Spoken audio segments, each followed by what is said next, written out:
Hi guys, good evening. I hope you all are fine. Welcome back to an amazing session. My name is Ashpreet, and today we're going to talk about the grammar section for class 10 CBSE. And I'm going to conduct this session, and we're going to talk about two most important topics, that's omission and gap filling. Trust me, guys, everything is going to fall in place. Just give me some time. I'll help you resolve all your queries, right? And you'll be able to secure really well.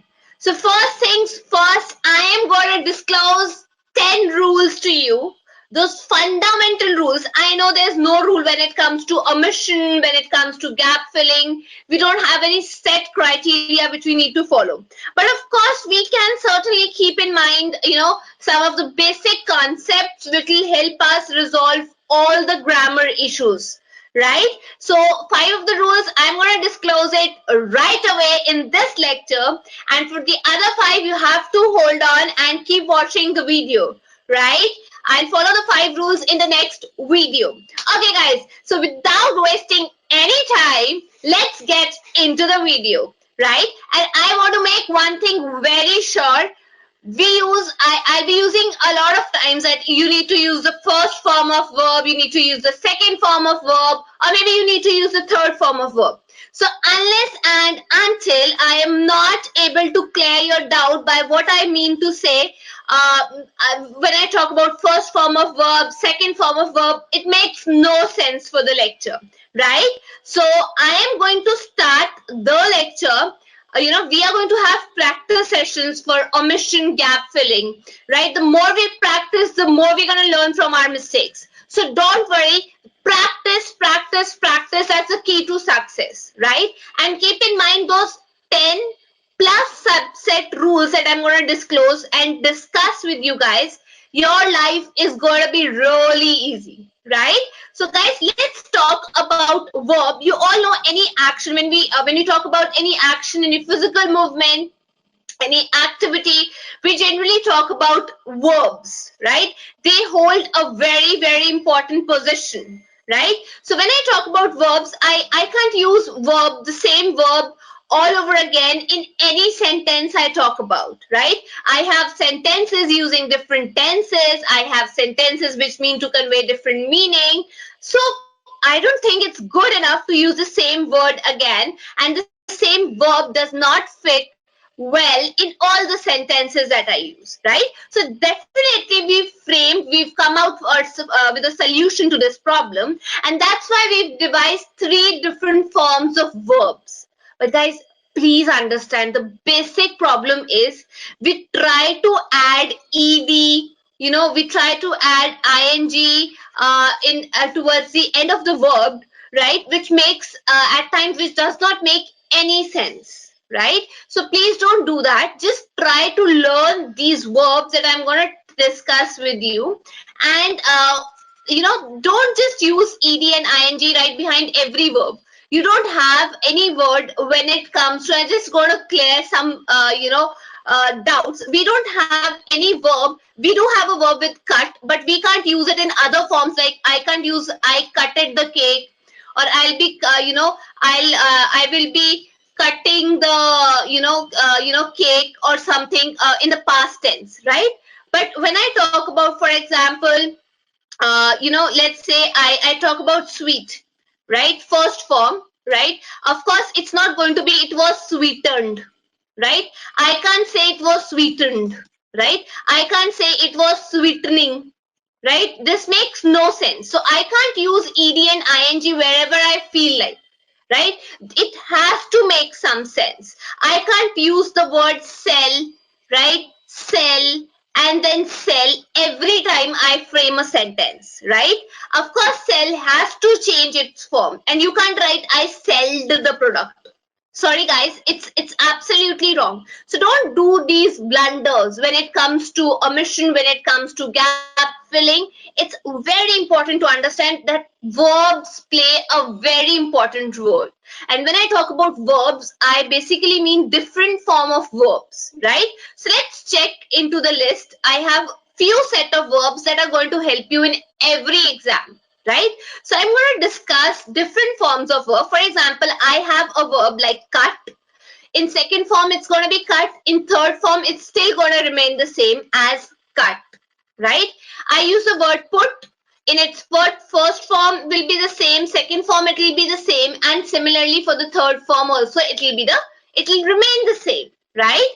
But I have certain verbs which might be different. For example, I talk about is. In the second form, it changes into was.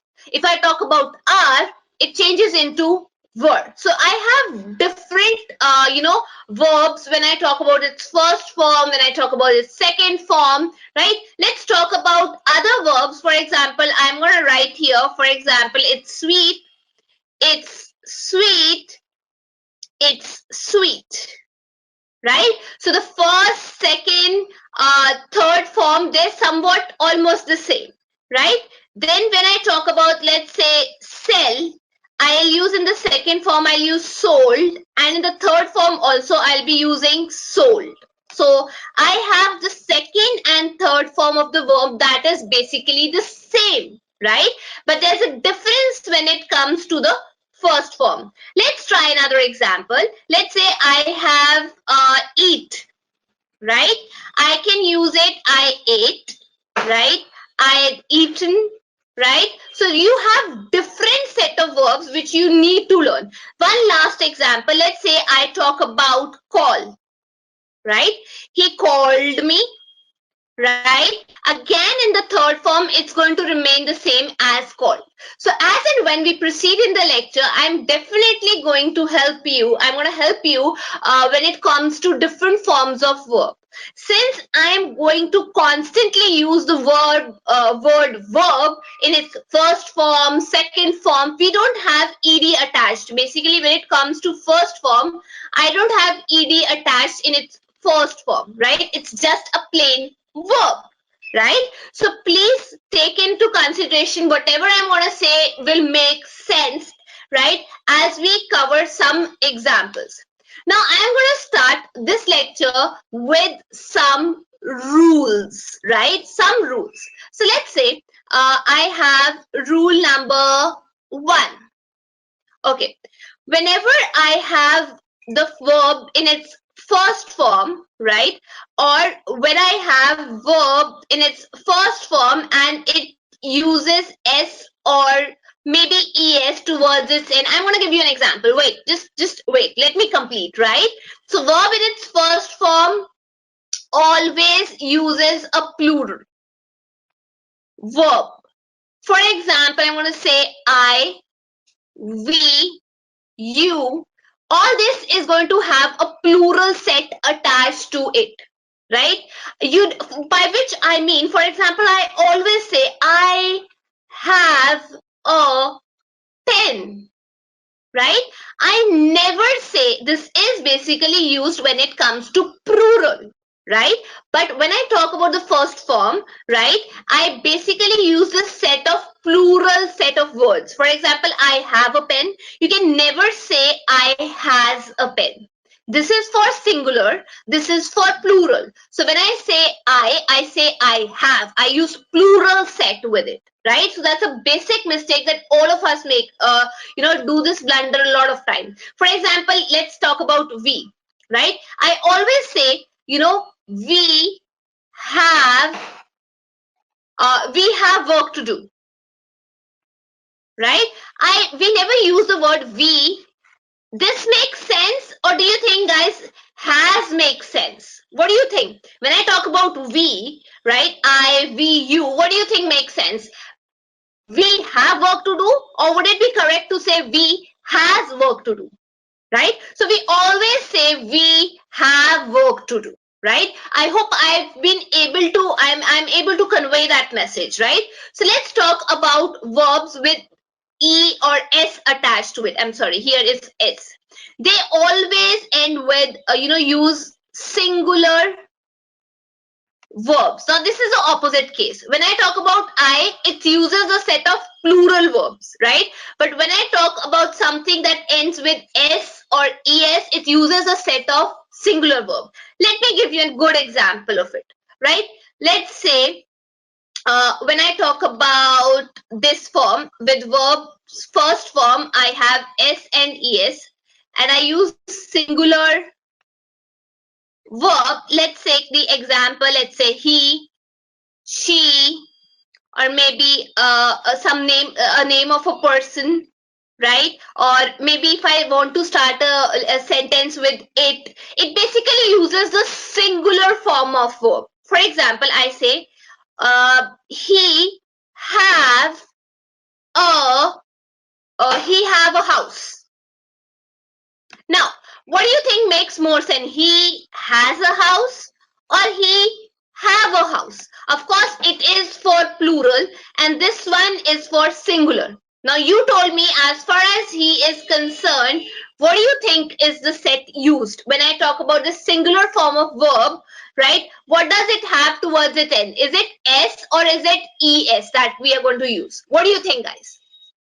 Does sentence A make more sense or does sentence B make more sense? Let me hear it from you. Okay, you're on track. Good. Saurabh, you're telling me since this is a singular thing attached, so you have to end it with S, right? So he has a house makes sense. Similarly, let's talk about she. So she have a house would make sense or she have a house would make sense. What do you think? Okay, again you're getting it. Okay, so it's A part. Let's talk about the name of a person. Let's say I talk about Mr. John.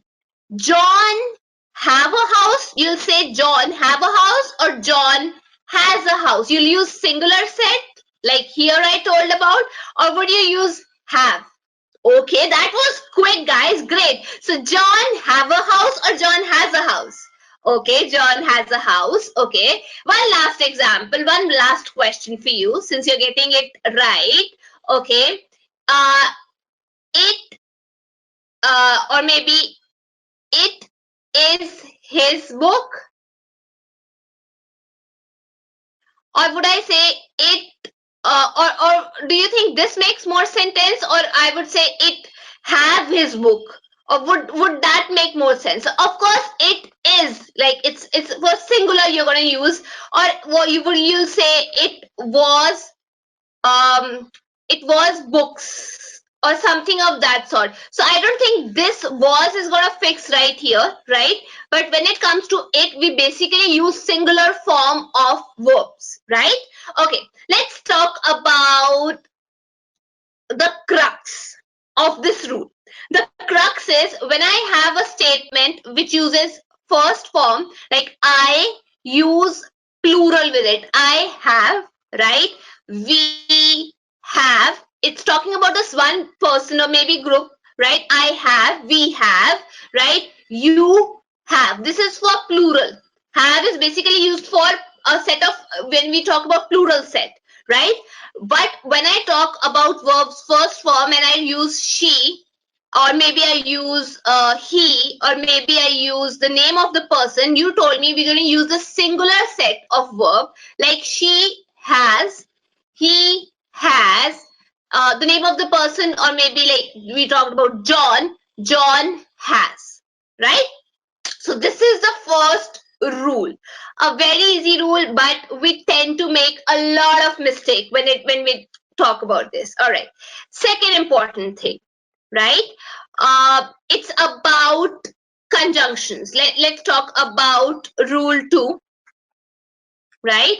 And it speaks a lot about conjunctions, and you know what conjunctions are. It's basically a link that tries to connect two disconnected sentences or maybe disconnected phrases or something of that sort. Now, would it make sense if you have let's talk about if you just had your Swedish, right, and then you have your maybe some sort of Chinese or something. If you had kheer and then you eat Chinese, I don't think that makes a perfect combination, right? Most of the people, I won't say that most of the people don't like it, but yes, as far as food is concerned, what we generally have, this kheer is basically associated, it's a dish, right, a sweet dish that we generally have after Indian food when we have all that Indian traditional food. So we try not to mix different cuisines, right? If it's Chinese, we try to follow it the Chinese way. If it's Italian, we try to go in completely for Italian. If it's Indian, we try to favor the Indian dish right from the start to the bottom, right? May it be lassi, may it be, we don't go in for cold drinks at that time. We prefer to have rajma chawal or something. I don't know what are you fond of, right? Similarly, guys, English also makes sense like this. We can't just fit in anything, bring anything from anywhere and just frame a sentence. Let's say I talk about conjunctions, right? So I have conjunction as is I have a link, right? So when I have a link, I have to make sure that both the ends have the same form of verb. Right? Do you get it? So if I am having the main course right here, I have to make sure that the starter and the sweet dish are almost connected with that dish or with that country, right? So what I mean is, for example, I'm using, let's talk, a conjunction is and, right? So when I talk about and, which in this case is acting as the main course, I have to make sure if and is there and I've started the main course, starter with the first form of the verb and is followed, I have to make sure that the Swedish is also in the first form of verb. Right? Similarly, if I talk or pick up the second form of verb and use the conjunction, I have to make sure that the other end also has, the second form of verb.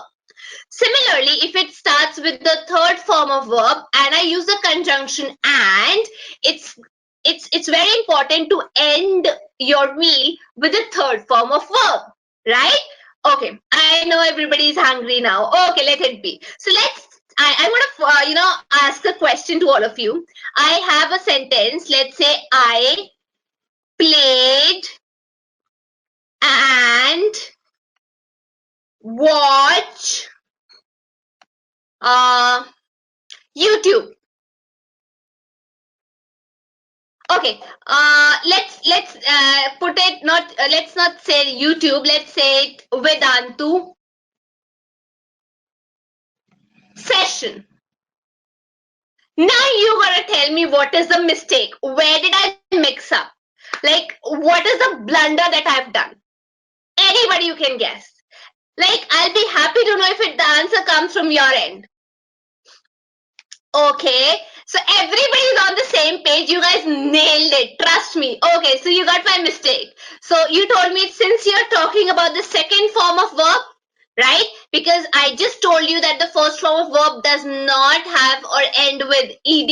So since you've started your starter with the second form of verb, you've used a conjunction.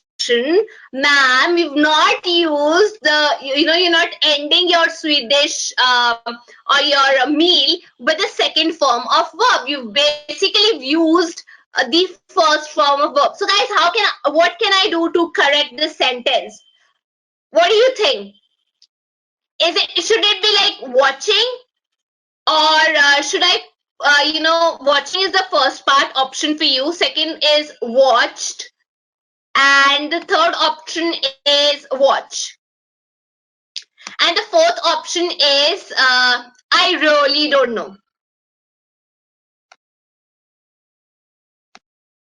So, okay, great, good. Thank God nobody chose this D part.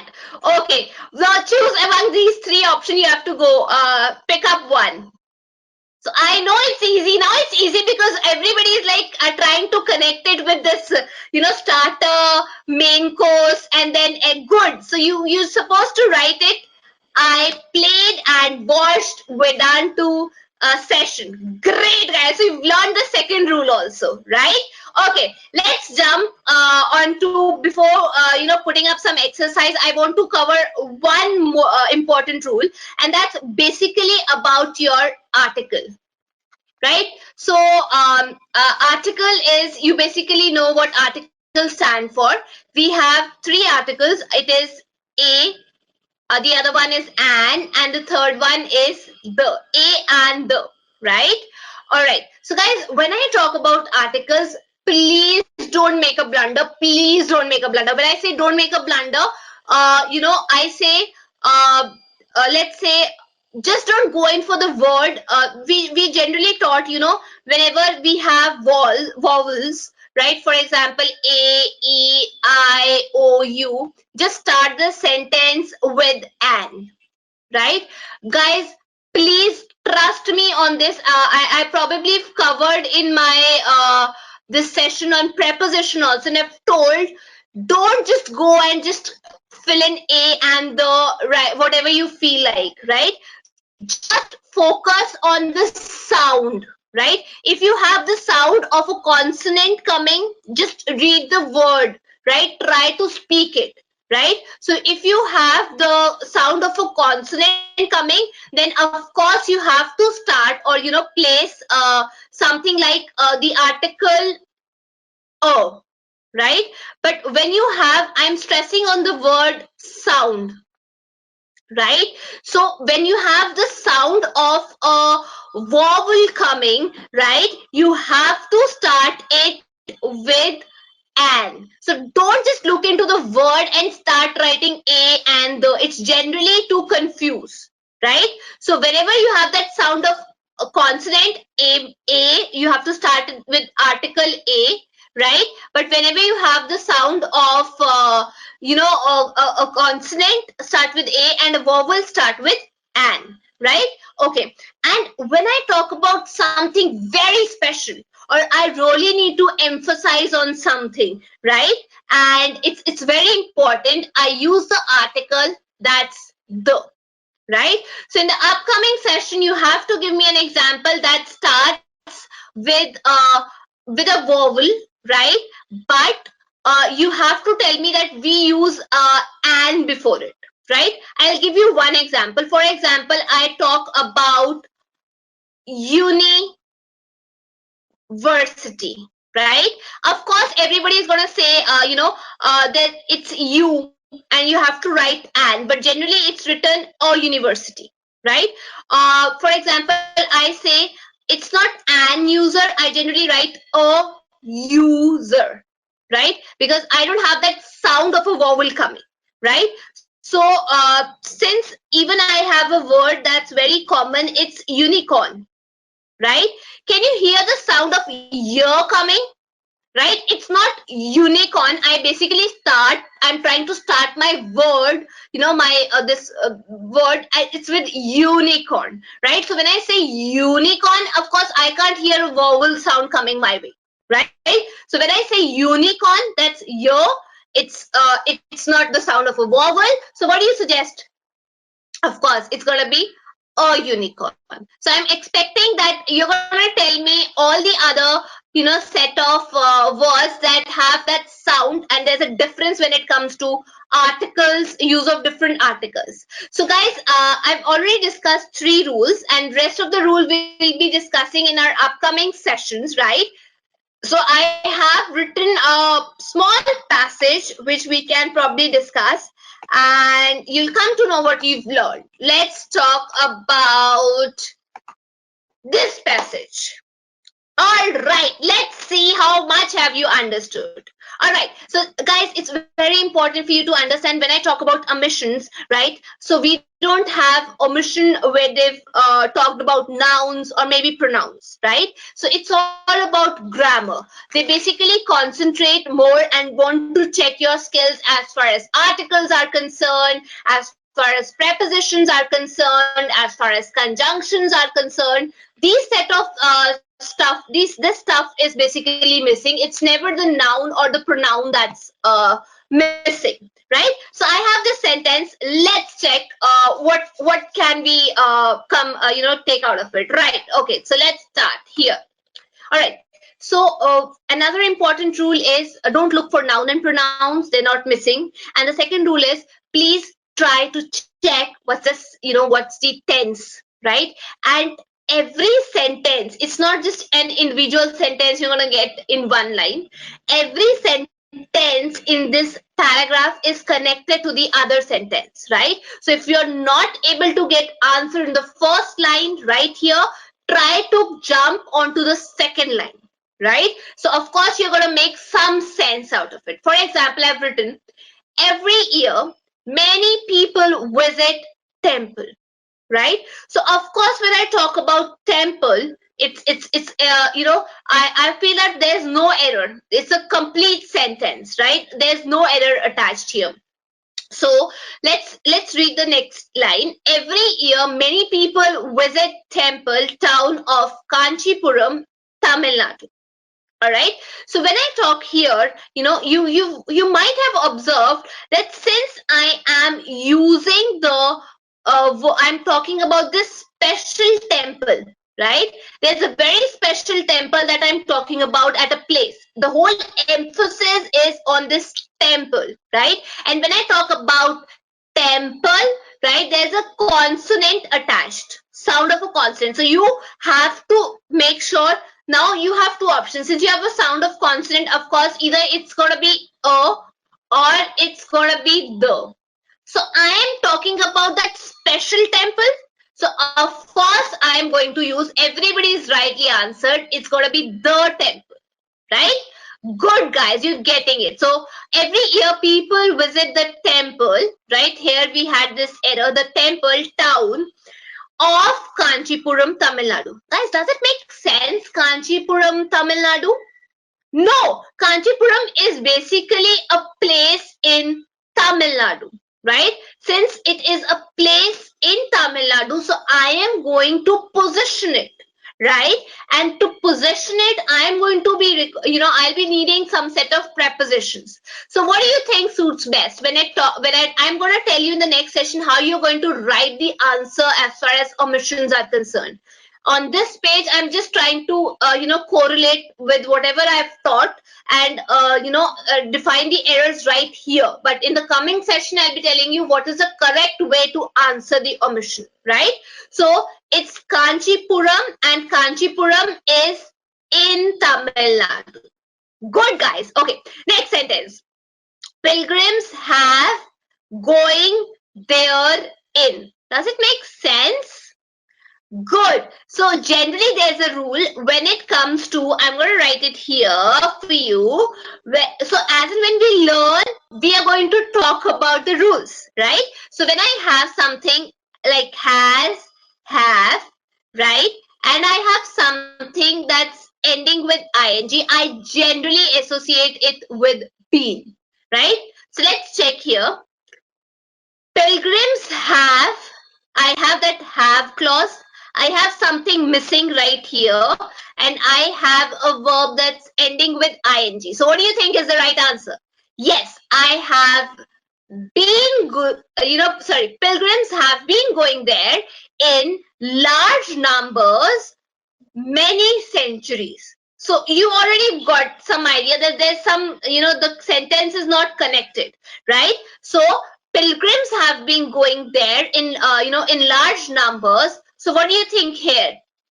So either you can write since or you can write for, right? So just to remember what's the difference, there can be two answers, but I'm going to still clear out what's the difference between since and for, right? For example, this is a timeline, right? I just know the start date. I don't know when it's going to end, right? So I use since, right? But when I have this crisp area, right, I have the starting date, I have the ending period with me, I use for, right? So we're going to learn all this, like where does since fit in, where does for fit in, and that's all going to come with, the more we practice, the more we're going to learn, right? Okay, let's try the last sentence. So either you're going to write since or for, because they want see the. So okay, good. Want to see the splendid architectures of the temple. So there's no error as far as this sentence is concerned, but rest of the answer you guys have already answered, like the paragraph has been answered by you guys. So guys, I have set of paragraphs which we are going to discuss, and we are going to answer this, right? Either it's going to be with set of modals, when it comes to gap filling, or we're going to talk about omissions, but it's going to be a very good practice exercise, and then we're going to talk about the rest of the rules also, right? Okay, guys. Thank you so much for all your time. I hope to see you guys soon. Till then, take care.